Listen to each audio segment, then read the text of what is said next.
കാലത്തിനൊപ്പം അഭിമാനത്തോടെ Sanju fashion SBT junction, Sreekrishnapuram, Palakkad. കോൺഫെഡറേഷന്റെ community സന്നദ്ധ സംഘടനകളുടെ സ്വതന്ത്ര ദേശീയ കൂട്ടായ്മയായ നാഷണൽ NGO ഡെവലപ്മെന്റ് ഇനീഷ്യേറ്റീവ് സ്കീമിന്റെ പദ്ധതിയിൽ ഉൾപ്പെടുത്തി 50% സാമ്പത്തിക സഹായത്തോടെ ജൈവവളം വിതരണം ചെയ്തു. കോട്ടപ്പുറം ആശുപത്രി ജംഗ്ഷനിൽ നടന്ന പരിപാടി MLA K പ്രേംകുമാർ ഉദ്ഘാടനം ചെയ്തു. CSR ഫണ്ട് വലിയ കമ്പനികളുടെ എല്ലാം ഉപയോഗപ്പെടുത്തിക്കൊണ്ടാണ് 50% സംഖ്യയ്ക്ക് ജൈവവളം വിതരണം ചെയ്യുന്നതിന് സാധിക്കുന്നത്. നമ്മളിപ്പോൾ അങ്ങനെ ഒരു ഉദ്ഘാടന പരിപാടിയൊന്നും നടത്തിയില്ലെങ്കിലും വളരെ ആളുകൾ വാങ്ങിക്കൊണ്ടുപോകും.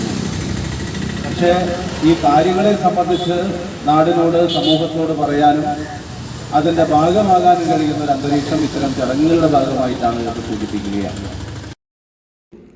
കോൺഫെഡറേഷന്റെ പാലക്കാട് ജില്ലയിലെ പ്രോജക്റ്റ് ഇംപ്ലിമെന്റിംഗ് ഏജൻസികളായ കടമ്പഴിപ്പുറം കേന്ദ്രമായി പ്രവർത്തിക്കുന്ന സന്നദ്ധ സംഘടനയായ ICDC, കർഷക കമ്പനിയായ SOFPCO, സപ്പോർട്ടിംഗ് ഏജൻസികളായ കൃഷിയും കർഷകനും, പീപ്പിൾസ് വെൽഫെയർ സൊസൈറ്റിയുടെയും നേതൃത്വത്തിലാണ് പരിപാടി സംഘടിപ്പിച്ചത്.